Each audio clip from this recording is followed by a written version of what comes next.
ॐ भूर्भुवः स्वः तत्सवितुर्वरेण्यं भर्गो देवस्य धीमहि धियो यो नः प्रचोदयात्।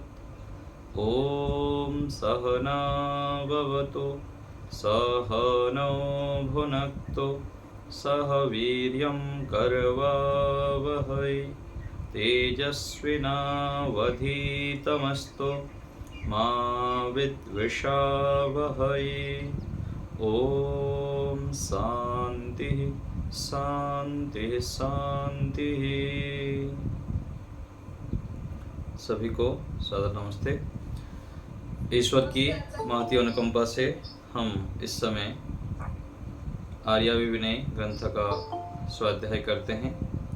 आर्यावी विनय में हम पिछले पाठ में विचार किए ईश्वर का स्वरूप। ईश्वर जिनके गुण कर्म स्वभाव और स्वरूप सत्य ही है, जो केवल चेतन मात्र वस्तु हैं और एक हैं। ईश्वर कितने हैं? एक हैं। और अद्वितीय है, सर्वशक्तिमान है। आर्योद्देश्य रत्नमाला, हाँ ठीक है, हम आर्योद्देश्य रत्नमाला का पढ़ रहे हैं। दूसरा कोई शायद बोल दिया आपको। तो आर्योद्देश्य रत्नमाला पुस्तक में हम ईश्वर के स्वरूप कल हम देख लिए थे, जो अविनाशी हैं, शुद्ध है, आनंदी हैं, न्यायकारी हैं, दयालु हैं। तो ऐसे परमात्मा की ईश्वर की उपासना हमें करनी चाहिए। उसी को ही ईश्वर कहते हैं, जो जगत को बनाते हैं, पालन करते हैं, विनाश करते हैं और सब जीवों को पाप पुण्य के फल को ठीक ठीक पहुंचाते हैं। ईश्वर जो भी हम कर्म करते हैं उनके पाप पुण्य के फल ठीक ठीक देते हैं। किसी को कम दे दें, किसी को अधिक दे दें, ऐसे नहीं है। हम जीवात्माएं तो अल्पज्ञता के कारण, अज्ञानता के कारण यहाँ पर किसी को कम दे देते हैं, किसी को अधिक दे देते हैं। और जो अपने होते हैं उनकी योग्यता ना होते हुए भी उनको अधिक दे देते हैं। लेकिन ईश्वर जो योग्य है उनको यथा योग्य प्रदान करते हैं। यदि हमारे अंदर पात्रता हो गई, हम पात्र बन जाते हैं ईश्वर के, तो हम ना चाहते हुए भी ईश्वर हमको श्रेष्ठ बना देंगे, क्योंकि हम पात्रता गुण प्राप्त कर चुके हैं। जैसे यहाँ पर माता पिता होते हैं, गुरुजन होते हैं, यदि हमको पात्र समझते हैं तो बड़े से बड़े जो उपलब्धियां हैं उसको प्राप्त कराना चाहते हैं, उनको देना चाहते हैं।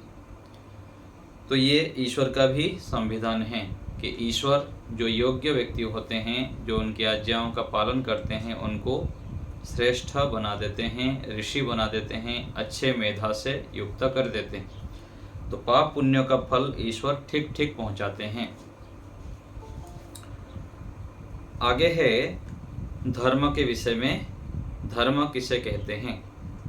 जिसका स्वरूप ईश्वर की आज्ञा का यथावत पालन, पक्षपात रहित न्याय, सर्वहित करना है, जो कि प्रत्यक्ष आदि प्रमाणों से सुपरीक्षित और वेदोक्त होने से सब मनुष्यों के लिए एक और मानने योग्य है, उसको धर्म कहते हैं। जिसका स्वरूप ईश्वर की आज्ञा का यथावत पालन करना, वह धर्म है। ईश्वर की आज्ञा से यदि विरुद्ध आचरण करते हैं तो उसको धर्म नहीं कहेंगे। जो ईश्वर की आज्ञा है उसको यदि ठीक ठीक हम पालन करते हैं तो ये धर्म है। आज जो मनुष्य होते हैं वह धर्म के नाम पर बहुत सारे गलत कार्य करते हैं। धर्म तो एक ही है, जो ईश्वर की आज्ञा है उसी को ही धर्म कहेंगे। और ईश्वर से आज्ञा से विरुद्ध जो जितने सारे पाखंड फैला रहे हैं उसको क्या कहते हैं? संप्रदाय कहेंगे। वो अज्ञानता के कारण थोड़े थोड़े ज्ञान प्राप्त करके अपना दुकान खोल लेते हैं, और वह फिर धर्म के नाम पर अधर्म को विस्तार करते हैं। तो यदि यहाँ पर व्यक्ति कोई भी गलत परंपराएं खड़ा करता है, उसके कारण जितनी भी हानि होती है उसका दंड उस व्यक्ति को अवश्य ही मिलता है। और यदि धर्म के नाम पर, ईश्वर के नाम पर यदि हम सही सही लोगों को मार्गदर्शन देते हैं, बढ़ावा करते हैं, तो उसका फल सारा मिलता है। जैसे ऋषिदयानंद जी हैं, सत्य को फैलाने के लिए, धर्म को फैलाने के लिए आर्य समाज की स्थापना किए और वेदों का भाष्य करके बहुत सारे आर्ष ग्रंथों का निर्माण करके हमारे सामने दिए, तो उसका पुण्य उनको मिला बड़े रूप में। तो यदि ईश्वर के आज्ञा पूर्वक हम कार्य करते हैं तो वह धर्म है और यथावत होना चाहिए, अयथार्थ नहीं होना चाहिए। और पक्षपात रहित न्याय, जो पक्षपात से रहित होकर न्याय आचरण किया जाता है वह भी धर्म है। पक्षपात रहित व्यवहार कौन कर पाता है? जिसका हृदय शुद्ध होता है, पवित्र होता है, निर्मल होता है, वही व्यक्ति पक्षपात रहित होकर न्याय आचरण कर पाता है। और आगे कह रहे हैं कि सर्वहित करना, सभी के हित की कामना करते हुए जो कार्य करते हैं वह धर्म है। यदि हम केवल संकुचित मानसिकता लेके कुछ व्यक्तियों के उपकार के लिए कार्य करेंगे तो वह धर्म नहीं होगा। सर्वहित, पूरा प्राणी मात्र के कल्याण को लेके यदि कार्य करते हैं तो वह धर्म होता है। जैसे यहाँ पर कोई कारखाने खोल दिया, कारखाना बनाकर, फैक्ट्री खोलकर कोई प्रोडक्शन करना चाह रहा है और उससे लोगों को लाभ तो होगा, लेकिन पूरा विस्तृत रूप से सृष्टि के लोगों के ऊपर उसका प्रभाव क्या हो रहा है उसको देखना। थोड़े लोगों के लाभ के लिए यदि वो कुछ बना रहा है और उसका परिणाम स्वरूप उस फैक्ट्री से, जो कारखाना से अधिक संसार की हानि होती है प्रदूषण के माध्यम से और भी कई उपाय से, तो वो धर्म नहीं कहा जाएगा।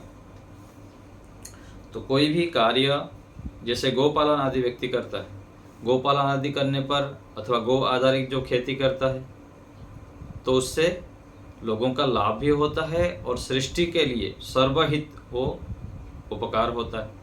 और जो केमिकल डाल देते हैं, पेस्टिसाइड डालते हैं, वो क्या है? जहर है।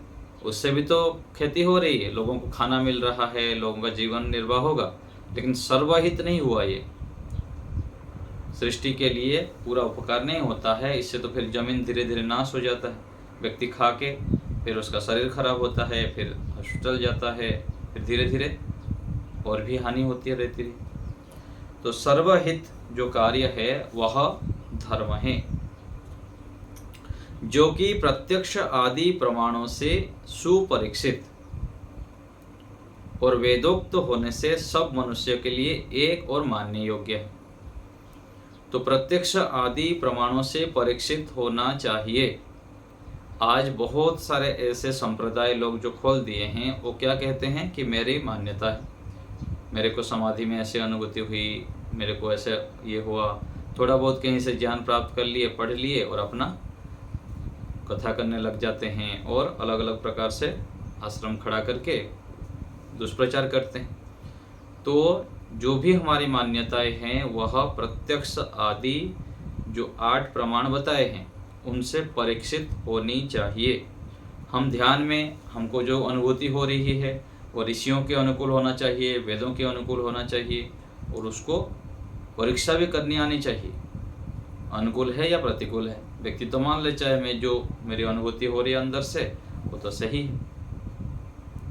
तो ऐसे अपने जो क्या बोलते हैं, अपना जो प्रश्न पत्र होता है, उत्तर पत्र होता है, अपने आप उसको ठीक नहीं कर सकते, उसको तो गुरुजी ठीक करेंगे, जो हमारे से योग्य हैं वह ठीक करेंगे। तो ऐसे हमारी जो भी मान्यताएं हैं, विचार है, जो भी हम कर्म करते हैं उसकी परीक्षण करते रहना चाहिए शास्त्रों के आधार पर। और जो योग्य व्यक्ति हैं उनको पूछते हुए उनके मार्गदर्शन में हमें कार्य करने से हम फिर सफल होते हैं और धर्मयुक्त कार्य करते हैं। तो इसलिए कह रहे हैं कि प्रत्यक्ष आदि प्रमाणों से सुपरीक्षित, अच्छी प्रकार जो परीक्षित हैं व्यवहार, और वेदोक्त जो होता है सब मनुष्य के लिए जो एक और मान्य योग्य है वह धर्म है। किसी मनुष्य के लिए मानने योग्य और किसी के लिए मानने योग्य यदि नहीं है तो वह धर्म नहीं। तो इस प्रकार हमको धर्म का स्वरूप जानना चाहिए, उसी को ही धर्म कहेंगे जो ईश्वर की आज्ञा के अनुकूल हो, पक्षपात से रहित हो, सर्वहित हो, प्रत्यक्ष आदि प्रमाण से परीक्षित हो और वेदक्त हो, वेदों के द्वारा जो प्रतिपादित है वही धर्म है, उसको हमें धर्म मानना चाहिए। अधर्म किसे कहते हैं? जिसका स्वरूप ईश्वर की आज्ञा को छोड़ना और पक्षपात सहित अन्यायी होके बिना परीक्षा करके अपना ही हित करना है, जो अविद्या, हठ, अभिमान, क्रूरता आदि दोषयुक्त होने के कारण वेद विद्या के विरुद्ध है और सब मनुष्यों को छोड़ने के योग्य है, वह अधर्म है। तो पहला क्या है? जिसका स्वरूप ईश्वर की आज्ञा को छोड़ना। यदि ईश्वर की आज्ञा को हम छोड़ दिए तो हम अधर्म आचरण कर रहे हैं। अपने स्वार्थ की सिद्धि के लिए व्यक्ति ईश्वर की आज्ञा के ऊपर ध्यान नहीं देता है। जो मैं मानता हूँ, जो मैं करता हूँ वही सही मान लेता है। तो ईश्वर की आज्ञा से विरुद्ध जो कर्म है वह अधर्म है और पक्षपात से सहित होता है, पक्षपात से युक्त होता है, वह भी अधर्म है। पक्षपात सहित अन्यायी होके बिना परीक्षा करके अपना ही हित करना। जो 8 प्रमाण हैं, प्रत्यक्ष, अनुमान, शब्द प्रमाण आदि, इन सब से परीक्षा ना करके जो अपना हित केवल हित करता रहता है, अर्थात स्वार्थ की सिद्धि करता रहता है, वह अधर्म है। और जो अविद्या, हठ, अभिमान, क्रूरता आदि दोष युक्त होने के कारण वेद विद्या के विरुद्ध हैं। जो अविद्या से युक्त होकर कार्य करता है, अविद्या से युक्त होकर कार्य करता है, वो अधर्म करता है। और जो हठी होता है, हठी किसे कहते हैं?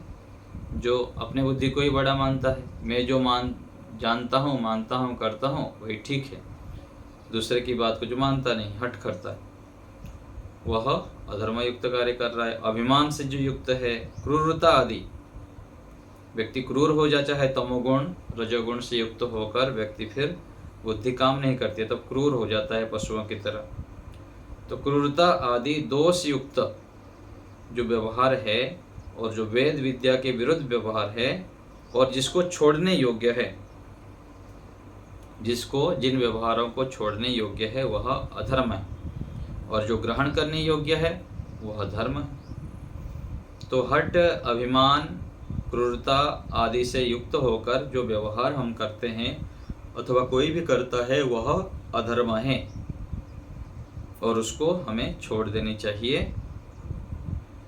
आगे है पुण्य। चौथा है जिसका स्वरूप विद्या आदि शुभ गुणों का अनुष्ठान करना है, उसको पुण्य कहते हैं। तो व्यक्ति पुण्य कमाना चाहता है, पाप नहीं करना चाहता। कौन ऐसे व्यक्ति है कि मैं पाप करूँ चाहता है, पाप में डूब जाऊं? सभी लोग चाहते हैं कि मैं पुण्य करूं। क्यों? क्योंकि व्यक्ति जब पुण्य करता है तब उससे सुख मिलता है। तो पुण्य कार्य क्या क्या है? जिसका स्वरूप विद्या आदि शुभ गुणों का अनुष्ठान करना। विद्या आदि शुभ गुणों का यदि हम अनुष्ठान कर रहे हैं, वेद को पढ़ रहे हैं, पढ़ा रहे हैं, सुन रहे हैं, सुना रहे हैं, जब हम इन कार्यों को करते रहते हैं तो हम पुण्य अर्जन कर रहे हैं, पुण्य अर्जन कर रहे हैं। अच्छे अच्छे कार्य को जो हम करते हैं तो पुण्य अर्जन है। मान लीजिए कोई परोपकार नहीं कर रहा है, समाज राष्ट्र के लिए बाहर जाके कुछ सीधा सीधा उपकार नहीं कर रहा है, लेकिन अच्छे अच्छे कार्यों को करते जाता है, वेद को पढ़ रहा है, ऋषियों के ग्रंथों को पढ़ता है, संस्कृत पढ़ रहा है, अच्छे कार्यों में दिन रात लगा हुआ है, तो वो भी पुण्य कमा रहा है। क्योंकि जो हम आज विद्या आदि पढ़ रहे हैं उसका पढ़ के क्या करेंगे व्यक्ति, अपने जीवन में लाएगा, और अपने जीवन में जब अच्छे गुणों को लाता है तो स्वयं भी सुखी होता है और दूसरों को भी उसके माध्यम से लाभ मिलता है। उसके जीवन को देख के दूसरों में प्रेरणा उत्पन्न होती है, उसको देख के आचरण करते हैं लोग। तो विद्या आदि शुभ गुणों का जब अनुष्ठान करना, उसको धारण करना, जीवन में लाना, यह क्या है, पुण्य है, उसको पुण्य कहते हैं। और पाप किसे कहेंगे, जो पुण्य से उल्टा है, मिथ्या भाषण आदि करना, उसको पाप कहते हैं। यदि हम गलत काम करते हैं, हमारे व्यवहार से, हमारे आचरण से दूसरे को कष्ट होता है, पीड़ा होती है, और अपना भी हानि करते हैं, हम दूसरों का भी हानि करते हैं, तो वह क्या है, पाप कर्म है। और इससे विपरीत यदि हम देखेंगे कि हम अपने व्यवहार से, क्रियाओं से स्वयं भी अपना उन्नति करते हैं और दूसरों को भी उन्नति करने के लिए अवसर देते हैं, उन्नति का प्रयास करते हैं, तो वह पुण्य है। तो पुण्य और पाप, धर्म और अधर्म, इसको हमें विशेष रूप से विचार करते रहना चाहिए। और इसका भी आया है ना, जैसे योग दर्शन में आया, कृत कारित अनुमोदित। कोई भी हम अच्छे या बुरे कर्म करते हैं, कृत स्वयं करते हैं, कारित दूसरे से कराते हैं, अथवा अनुमोदित कोई कर रहा है, हम परोक्ष रूप में खड़े होकर उसको अनुमोदित कर रहे हैं, चलो करो करो। अच्छे कार्य कर रहा है उसको यदि हम अनुमोदित कर रहे हैं, चलो बढ़िया काम है, करिए, उत्साहित कर रहे हैं, तो क्या है, ये पुण्य है। और कोई गलत काम कर रहा है, हम मन में सोच लिए कि चलो करने दो, जो कर रहा है करने दो, उसको यदि हम मन में भी ऐसे मन में विचार कर लेते हैं, अनुमोदित कर लेते हैं, तो ये भी पाप हो जाता है। तो कर्म करने के जो साधन हैं, मन, वाणी और शरीर, और मन, वाणी, शरीर से भी जो हम स्वयं करते हैं अथवा दूसरे से कराते हैं कोई क्रियाएं और अनुमोदित करते हैं, सभी पुण्य और पाप दोनों में डिवाइड हो जाते हैं, भाग हो जाते हैं। तो हमें यह ध्यान देनी है कि धर्मयुक्त कार्य और पुण्य युक्त कार्यों को करते जाना है। सत्य भाषण, जैसा कुछ अपने आत्मा में हो और हाँ जी,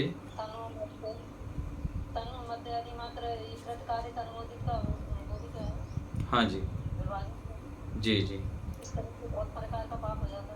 तो जो कृत कारित अनुमोदित कर्म करते हैं वह पुण्य भी होता है और पाप युक्त भी कार्य करते हैं हम। तो आगे है सत्य भाषण, जैसा कुछ हम अपने आत्मा में हो अपना, और असंभव आदि दोषों से रहित करके वैसा ही सत्य बोले, उसे सत्य भाषण कहते हैं। तो जैसे आत्मा में हो वैसे ही वाणी से बोलना, शरीर से आचरण में लाना, वो सत्य कहलाता है। जैसा देखा हुआ, सुना हुआ, पढ़ा हुआ और अनुमान किया हुआ ज्ञान मन में हो, वैसे ही वाणी से बोलना और शरीर से आचरण करना, ये सत्य है।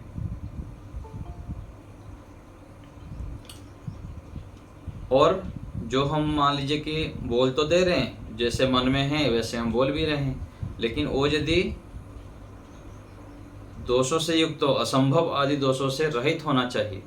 कई बार व्यक्ति बोलता रहता है, जो मन में है वैसे बोलता रहता है, लेकिन वह दोष से युक्त होता है, प्रामाणिक नहीं होता है। जब प्रामाणिक बातें ना हो तो वो भी मन में, आत्मा में जैसा हो वैसा बोल तो रहा है, लेकिन वह भी असत्य की श्रेणी में आ जाएंगे। इसलिए जो हम बोल रहे हैं वह प्रमाणों से युक्त है कि नहीं, उसका भी निरीक्षण करना चाहिए। और मिथ्या भाषण किसे कहेंगे, जो कि सत्य भाषण अर्थात सत्य बोलने के विरुद्ध है उसको मिथ्या भाषण कहते हैं। तो मिथ्या भाषण सत्य से विरुद्ध, यदि सत्य व्यवहार कोई ना करे, सत्य वाणी ना करे तो मिथ्या भाषण हो जाएंगे। और सत्य का फल क्या बताया? सत्य प्रतिष्ठायाम क्रिया फल आश्रयत्वम। व्यक्ति जब सत्य बोलता है तो उसके वाणी से निकला हुआ सारे कथन भी सत्य हो जाता है, क्योंकि वह कभी झूठ तो बोलता ही नहीं, और जब बोलेगा बहुत परीक्षण करके और माप तोल करके बोलेगा। तो सत्य बोलना भी बहुत बड़ा तप है। यदि व्यक्ति सत्य व्यवहार करता है, सत्य वाणी बोलता है, तो उसके वाणी का प्रभाव सब जगह पड़ता है और उसके बात भी लोग मानते हैं। और जो मिथ्या बोलेंगे तो उनकी बात कोई मानेंगे नहीं, वाणी का प्रभाव कम हो जाता है। आगे है विश्वास। हाँ बताइए।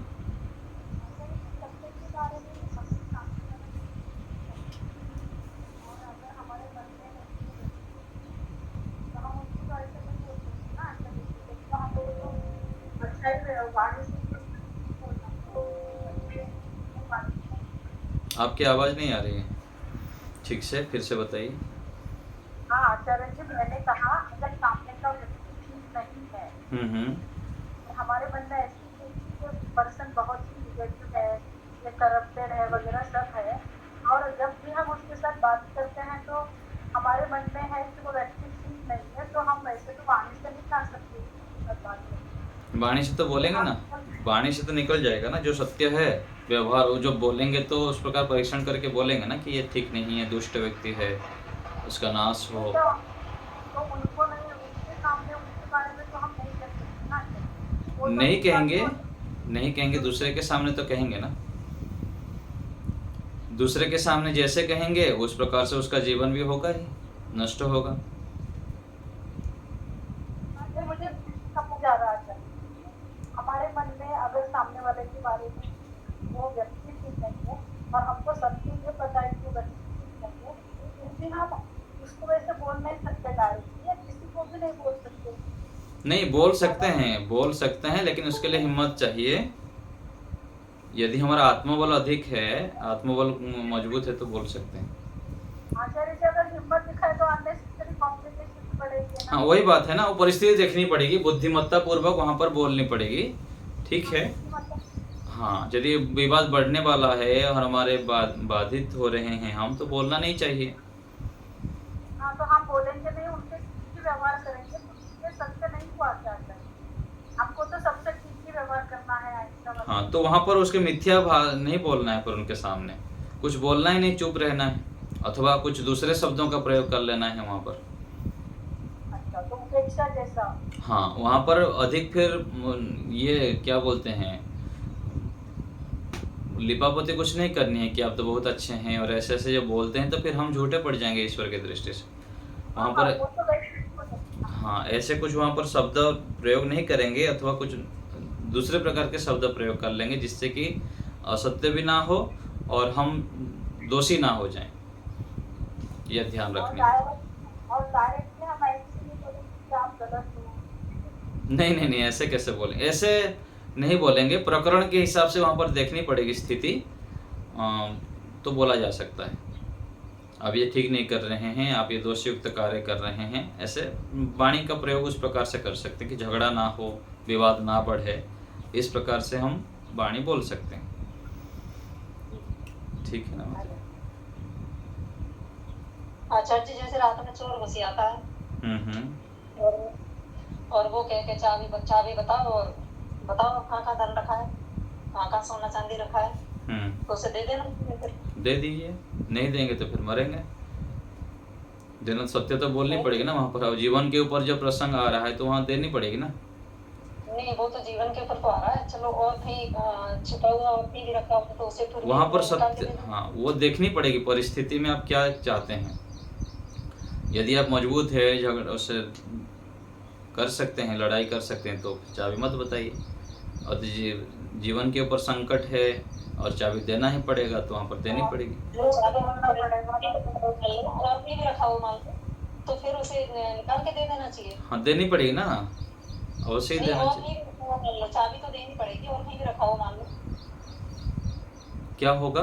मतलब कि चलो और कहीं खा खा खा रखा है क्या तो रखा है? और कहीं और भी रखा हो मान लो कहीं। हाँ अच्छा जैसे ये बोलते हैं और भी कुछ रखा हो कहीं और जगह, तो ये भी देना पड़ता है, वो ये पूछ रहे हैं। हाँ, तो वहाँ देखनी पड़ेगी ना, देना देना तो पड़ेगा, जीवन को बचाने के लिए तो देनी पड़ेगी ना वहाँ पर, नहीं तो फिर जीवन रखा है, जीवन रक्षा के लिए तो करते हैं, वैसे कह रहे हो असत्य होगा क्या फिर भी?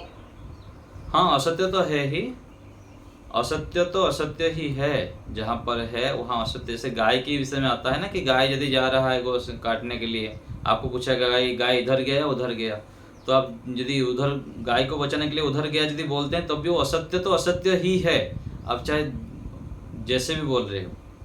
तो वहाँ पर आप दूसरे प्रकार से कुछ वाक्य बोल सकते हैं, है ना, तो वहाँ पर बुद्धिमत्ता का प्रयोग करनी पड़ेगी, है ना। तो ऐसा ही है, जो वाक्य आप जैसे जैसे ही बोले वहां पर असत्य ही माना जाएगा, ठीक है ना। तो असत्य बोलेंगे तो दोष युक्त तो होगा ही, तो जिस परिस्थिति में आप बोल रहे हैं, रक्षा के लिए बोल रहे हैं, किसी को बचाव के लिए कह रहे हैं, तो उसका तो दंड मिलेगा ही मिलेगा, उसकी माप बहुत नहीं। से ऋषि मुनियों की सुनते हैं तो वो तो बता ही देते थे बिल्कुल, हाँ क्या तो यहाँ रखा गया। हाँ, वो तो है ना, क्योंकि अपना आपको देखना पड़ेगा, कर्म देखनी पड़ेगी। तो वहां पर किस प्रकार से हम वाक्य प्रयोग करेंगे वो अपने को विचार करनी पड़ेगी, इस ऐसी स्थिति आएगा तो हम किस प्रकार से उसका सामना कर सकते हैं, ठीक है तो ना। आचार्य जी इसमें तो वो दो लाभ होते हैं ना, जैसे चोर वाले प्रश्न पूछते, तो एक तो हमें बता देना चाहिए तो ये सत्य हुआ, और दूसरा आत्मरक्षा के लिए सब कुछ छोड़ देना चाहिए, तो ये भी लाभ हुआ। हाँ, तो वही बात है ना, उस रक्षा के लिए तो करनी पड़ेगी ना, छोटे से छोटे को यदि त्याग करके हमको बड़ा मिल रहा है तो हम छोटे को तो त्याग करना ही पड़ेगा, तो इसी दृष्टि से हम छोड़ सकते हैं। हाँ, और कोई कुछ बोल रहे हैं? कमलेश बताइए। आचार्य जी ऐसे किसी दूसरे के लिए तो झूठ बोल सकते हैं, जैसे देश में कोई संकट आया तो उसके अपने देश को बचाने के लिए कुछ भी कर सकते हैं ना। हाँ, कर सकते हैं, उसका दंड तो मिलेगा ही, असत्य यदि बोलेंगे तो बचाने के लिए अब क्या, उसका पाप पुण्य भी मिलेगा। आप जो बचाने के लिए जो ये कर रहे हैं ना, तो उसका पुण्य भी मिलेगा, लेकिन जो झूठ बोले उसका दंड भी तो मिलेगा। हाँ, जितने मात्रा में आप झूठ बोले हैं, असत्य व्यवहार किए हैं, उसका दंड तो मिलेगा, और उसके बदले में जितने लोगों की, लाखों लोगों की यदि रक्षा हो रही है तो ठीक है, उसका पुण्य भी मिलेगा आपको। तो ये तो खेती की तरह हो गया। हाँ, खेती की तरह हो गया। खेती जो है मिश्रित कर्म है, लोग बोलते हैं खेती मिश्रित कर्म कैसे हैं, उसको लेकर लड़ाई करते हैं, पर मिश्रित कर्म तो है ही, पाप भी हो रहा है और पुण्य भी हो रहा है। सबसे श्रेष्ठ कर्म है, उसमें मना कोई नहीं कर रहा है आपको, श्रेष्ठ कर्म खेती करना श्रेष्ठ कर्म है, लेकिन वो मिश्रित है। और जो विद्या पढ़ना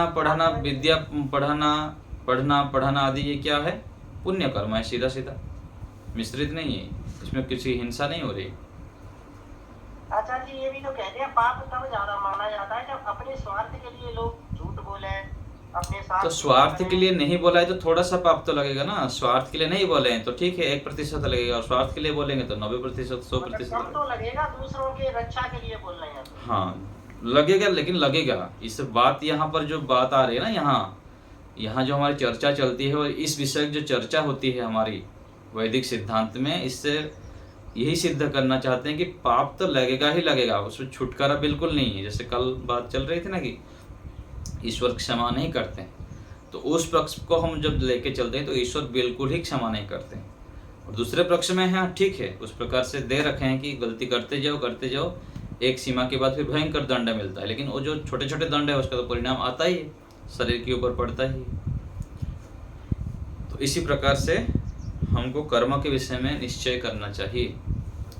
और यही तो दयालुता है। हाँ बताइए। यही तो ईश्वर की दयालुता है। हाँ जी, हाँ जी। तो ये तब हो पाता है जितना हम ईश्वर भक्त बनते हैं, ब्रह्मचर्य का आचरण करते हैं, तो व्यक्ति के अंदर उस प्रकार से कुशलता बुद्धिमत्ता आ जाती है कि उसी वाक्य को झूठ भी ना पड़े और ऐसे प्रयोग करेगा कि वो फिर पार भी हो जाएगा और झूठ भी बोलना ना पड़े, ऐसे भी होता है। तो उसी प्रकार से हमको प्रस्तुत रहना चाहिए, अपने ज्ञान को शुद्ध करना चाहिए, अपने को पवित्र बनाना चाहिए, मजबूत बनाना चाहिए। ठीक है आचार्य जी, अभी हमारा ड्यूटी 2 बजे है, तो अभी 2 बजे से हम तो इसमें कक्षा सुन रहे हैं, इसमें भी पाप लगेगा क्या? पाप तो ऐसा है कि मान लीजिए आपकी 8 घंटा की ड्यूटी है, 8 घंटे के काम को आप 8 घंटे में जितना आपको कार्य करना था, जितना एक सामान्य कार्य होता है, 8 घंटे के काम को आप जल्दी जल्दी करके 4 घंटा में निपटारा कर दिए, है ना, तो पाप नहीं लगेगा। और 8 घंटे में जो कार्य करना था उसको आप 4 घंटे में भी नहीं किए, अथवा उस काम को आज कंप्लीट नहीं किए, तो फिर वो पाप में जुड़ेगा। जितना कार्य मिलता है वो कर देता है। हाँ, कर देते हैं तो पाप नहीं लगेगा ना, उसमें पाप नहीं लगेगा। अब अच्छे कार्य तो कर रहे हैं, कोई गलत काम तो कर ही नहीं रहे।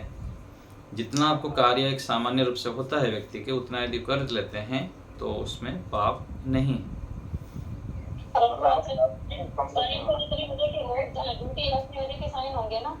हाँ जी, ड्यूटी जितने बजे से शुरू होगी इतने बजे के तो साइन होंगे, वो तो गलती हो गई ना। ना साइन की बात नहीं है, 6-8 घंटे के अंदर। मान लीजिए कि कोई टीचर है, टीचर को 4 पीरियड पढ़ाना पड़ रहा है, 4 पीरियड के बाद तो गप्पे लगाता है, जाके इधर उधर के राग द्वेष की बातें करता रहता है। तो जो बातें कर रहा है, उल्टे पुल्टे काम कर रहा है, उसके बदले में कोई बैठ के साइड में पढ़ रहा है, तो उसकी हानि क्या है? साइन तो ठीक है किया, लेकिन जो अलग काम करते हैं इधर उधर का, तो उसमें तो कोई दोष युक्त नहीं हो रहा है। वो जी पीरियड के टीचर हाँ, यही बात बता रहा हूँ ना, कि उनको यही बात बताया गया कि 8 घंटे के अंदर जो एक लिमिटेड उनका कार्य है, बड़े अधिकारी दिया हुआ है, उसको यदि वो कंप्लीट करके फिर अन्य कोई भी कार्य करते हैं तो उसमें दोष युक्त नहीं। उनके तरफ से कंप्लेंट नहीं होना चाहिए। हाँ, उनकी ओर से कंप्लेंट नहीं होना चाहिए, और ईश्वर की दृष्टि से भी कंप्लेंट नहीं होना चाहिए। ईश्वर की दृष्टि से हम न्यायपूर्वक, उनका तो है ही बड़े अधिकारी, लेकिन उसके बाद भी हमको जो धार्मिक व्यक्ति हैं, योगाभ्यासी व्यक्ति हैं, हमको अलग से फिर सोचना पड़ता है। एक बात आती है कि हमारा जीवन ऐसा हो जाए कि एक तो होता है कि सामाजिक व्यवस्था, परिवार के नियम, समाज के नियम, राष्ट्र के नियम, हम अपने स्तर को, अपने ज्ञान को, अपने जीवन को ऐसा बना दे कि हम ईश्वर के कानून को भी ना तोड़ें। ऐसे व्यक्ति का चित्त का स्तर हो जाना चाहिए, ज्ञान का स्तर हो जाना चाहिए। ईश्वर के कानून को भी ना तोड़े, कोई देख रहा है, नहीं देख रहा है, तब भी अपना कार्य को हम व्यवस्थित ढंग से करते जाएं। तो व्यक्ति क्या होता है, फिर बहुत आत्मबल से युक्त हो जाता है और जीवन को कल्याण की ओर ले जाता है। और ये कोई देख रहा है, बड़े देख रहे हैं तो हम ठीक पूर्वक कार्य कर लें, और नहीं देखे तो फिर चोरी करते रहे। तो ये योगाभ्यासी के, साधक व्यक्ति के, धार्मिक व्यक्ति का लक्षण नहीं। और आचार्य जी, अभी घर में बोले कि 8 बजे ये काम करना है, तो 8 साढ़े 8 बजे के अंदर हम 9 बजे काम किया है, तो उसमें गलती हो गई क्या? उसमें वो कार्य के बिगड़ने की स्थिति को देखनी पड़ेगी। मान लीजिए कि 8 बजे बच्चे को छोड़ने जाना है, तो आप 9 बजे छोड़ने जाएंगे तो नहीं हो पाएगा। अथवा 8 बजे उस कार्य को यदि करने नहीं जाते हैं तो गाड़ी छूट जाएगी, कुछ सामान हमको लाना होगा, तो उस स्थिति रखने कार्य यदि बिगड़ नहीं रहा है तो कोई समस्या नहीं है। कार्य तो देखो सब्जी लाने के लिए बोले हैं, हाँ, तो आप सब्जी 8 बजे हम इसमें क्लास में रुके, तो 9 बजे जाके सब्जी दिया, तो उसको देखनी पड़ेगी आपको। मान लीजिए 9 बजे से 11 बजे भोजन हो रहा है, तो उनको भोजन पकाने के लिए कितना समय लग रहा है, वो स्थिति देखनी पड़ेगी। एक बार 2 बार यदि लगा कि कार्य बिगड़ रहा है तो पहले से सब्जी ला के दे दीजिए, एक दिन पहले ला के दे दीजिए। वो दूसरे की हिंसा नहीं होनी चाहिए, जो साथ में हमारे रह रहे हैं उनको कष्ट नहीं होना चाहिए, उनको भी ध्यान रखनी पड़ेगी। जब आप उनके ध्यान रखेंगे वो भी आपका ध्यान रखेंगे ठीक से, फिर क्या होता है, मन में क्लेश नहीं होता है। जितना परिवार में, समाज में हम मिलजुल के रहते हैं, एक दूसरे के जब हम मन को पढ़ते हैं कि उनको किस प्रकार से अच्छा लगता है, यही तो आया पति पत्नी के साथ कैसे व्यवहार करेंगे, व्यवहार वालों में आया था कि एक दूसरे को, क्या आया श्लोक, भर्ता भार्या तथैव च, है ना। तो उस प्रकार से होगा कि एक दूसरे को ध्यान रखनी है कि माता पिता को भी, संतानों को भी, गुरु को भी, आचार्य को भी जिससे कि किसी के मन में क्लेश उत्पन्न ना हो, कष्ट ना हो। इससे फिर क्या होता है, सभी लोगों को ठीक ठीक व्यवस्थित चलते हैं और मन शांत रहता है। और जितना मन शांत रहता है, प्रसन्न रहता है, उतना हम ईश्वर की ओर बढ़ पाते हैं, अच्छे कार्य को कर पाते हैं, पढ़ाई लिखाई भी ठीक से कर सकते हैं, ईश्वर का ध्यान भी कर सकते हैं।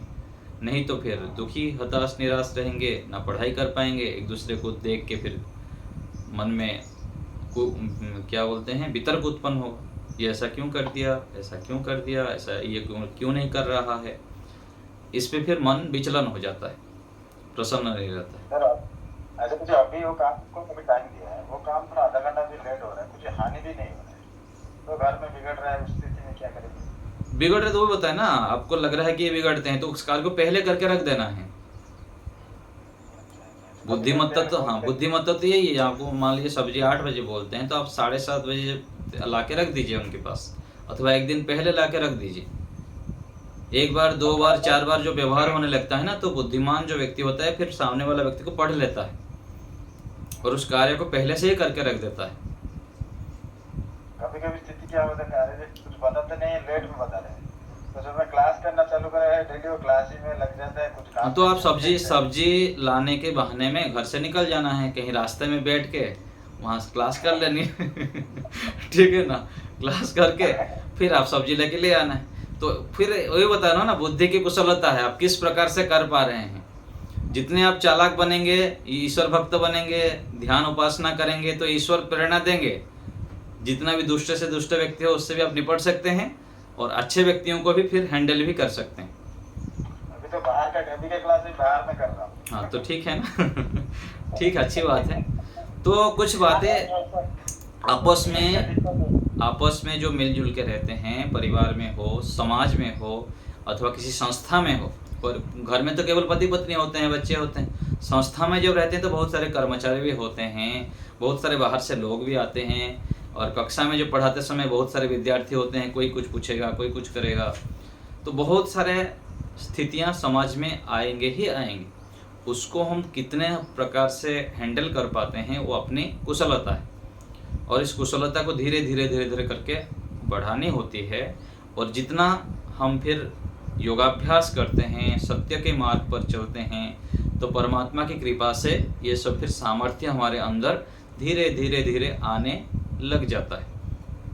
एक व्यक्ति होता है प्रारंभ में 10 व्यक्ति को संभालता है, और ऐसे ऐसे व्यक्ति हैं जैसे टाटा है, बिरला है, अंबानी है, अडानी है, इनके अंडर में करोड़ों लोग काम करते हैं, लाखों लोग काम करते हैं, फिर भी उनको हैंडल कर रहे हैं, है ना। तो व्यवस्थित ढंग से फिर व्यवस्था बन जाती है। तो ऐसे ही परमात्मा देखिए, परमात्मा कितने विराट हैं, पूरा सृष्टि के करोड़ों अरबों लोग, कितने अरबों लोगों को, इतने बड़ी सृष्टि को पालन कर रहे हैं। तो हम ईश्वर के पुत्र होने से हमारे अंदर भी ऐसे सामर्थ्य आ सकता है, हम ये कर सकते हैं, कोई असंभव नहीं। ऐसे मान के जब चलते हैं तो फिर एकांत में परमात्मा के साथ बैठ के बात करनी चाहिए, उनसे सामर्थ्य मांगना चाहिए। और जो मांगते रहेंगे, रोज यज्ञ करते हैं, यज्ञ के बाद थोड़ी देर बैठिए, प्रार्थना करें, उपासना में भी प्रार्थना करें, तो ईश्वर की कृपा से हम आगे आगे बढ़ते जाते हैं और योग्यता भी बढ़ती रहती है हमारी। ठीक है कमलेश माता जी। आचार्य जी, ये घर के जो गृह कलेश होते हैं, छोटी छोटी गलतियों के कारण ही होते हैं। जैसे पत्नी ने कहा कि सब्जी ले आओ, सब्जी ला के देर में दी तो फिर डांट सो पड़ेगी पत्नी की। हाँ तो बताया ना माता जी वो इसका उसका समाधान बता दिया ना, उसका समाधान तो बताया ना, या तो पहले ला के रख दीजिए अथवा एक दिन पहले ला के रख दीजिए। मतलब प्रेम रखना है तो ये काम सब करने पड़ेंगे। हाँ, नहीं करनी पड़ेगी, वही काम भी हो जाएगा। जो बोलते हैं ना, सांप भी मर जाए और डंडा भी ना टूटे, तो उस प्रकार से हमको उपाय करनी पड़ेगी। आचार्य जी, फिर उनको ऐसे भी कहा जा सकता है, मुझे जो कहना है क्लास के पहले कहना, अगर क्लास के बीच में मैं बात नहीं करूँ, ऐसे भी हम समझा के भी कह सकते हैं। हाँ, समझाने से जो ना समझे वहां पर बात आ रही है ना। समझाते तो हैं ही, वो समझाते हैं, वो रोज यज्ञ भी करते हैं और सारे जानते भी हैं। और अरविंद जी, उनके पत्नी, दोनों ही अंतर्राष्ट्रीय आर्य महासम्मेलन में भी आए थे दिल्ली में, और करते ही हैं। फिर भी छोटे छोटे जो हाँ नहीं, अकेले की बात नहीं है, जनरल हाँ, सबके लिए, हाँ। चीज या स्कूल कुछ भी है तो आचार्य जी, अगर हम अपना काम पूरा ठीक से कर रहे हैं फिर भी जो वहाँ के मेन बॉस होते हैं तो उनको परमिशन भी अगर दी तो वो ज्यादा यम नियम के अकॉर्डिंग हो जाएगा।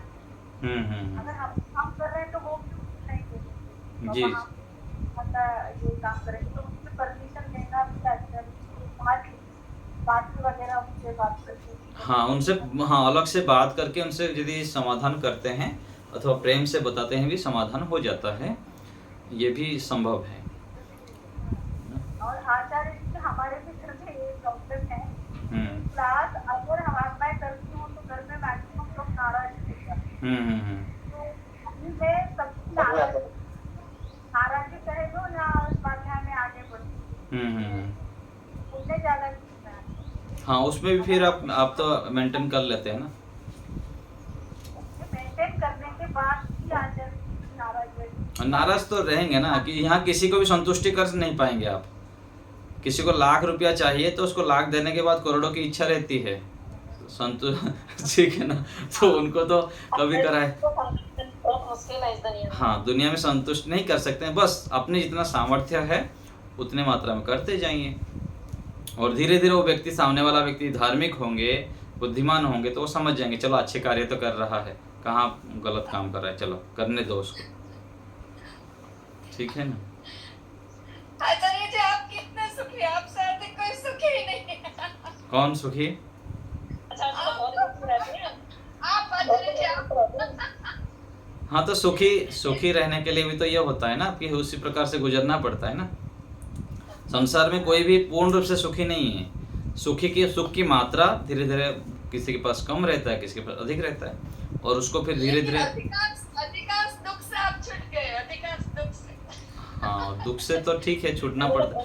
यही स्वामी जी, हाँ, ये ऋषियों का ये सिद्धांत है कि जिनकी इच्छाएं कम हैं वो अधिक सुखी है। यहाँ पर जितने जितने इच्छाओं को हम कम करते जाएंगे उतना उतना हम सुखी रहेंगे, और जितना जितना हम दिन भर ईश्वर प्रणिधान से युक्त रहेंगे और परोपकार की भावना से युक्त रहेंगे उतना हम सुखी हो पाएंगे। ये सबके लिए है, चाहे मैं बोलूँ, चाहे ऋषि लोग हुए हैं, गुरुजन लोग हुए हैं, सभी के साथ ये है। जितनी हम इच्छाओं को कम करेंगे और ईश्वर से जुड़े रहेंगे, ईश्वरीय कार्यों को निरंतर करते रहेंगे, पुरुषार्थ करते रहेंगे, तो हम भी उसी मार्ग पर चल सकते हैं। और यही तो हमारे वैदिक सिद्धांत हैं कि भाई करो पाओ, इस हाथ में करो उस हाथ में पाओ, जिसको करेगा उसको मिलेगा, जो करेगा उसको मिलेगा, ऐसा है। हाँ, मीनाक्षी जी बताइए।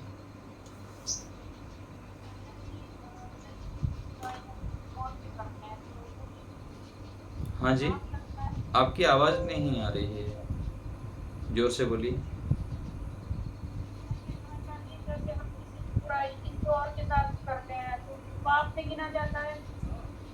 बुराई दूसरे के साथ करते हैं तब, हाँ, बुराई तो करेंगे तो पाप तो होगा ही वो।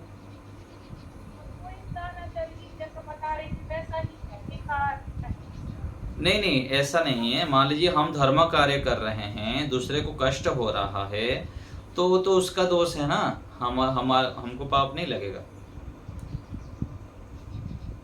है ना। उनकी अज्ञानता के कारण वो दुखी हो रहे हैं, उनको कष्ट हो रहा है ना। उसमें फिर परीक्षण करनी चाहिए कि हम जो अपने आप को सोच रहे हैं कि मैं धर्म कार्य कर रहा हूँ, उसको कष्ट हो रहा है, वो वास्तविक रूप से हमारा धर्म कार्य है तो ठीक है, हमारा दोष युक्त नहीं लगेगा, पाप नहीं लगेगा हमको, ठीक है ना। और यदि हम धर्म कार्य कर रहे हैं, उनको कष्ट हो रहा है, दुखी हो रहे हैं, तो उनका दोष है।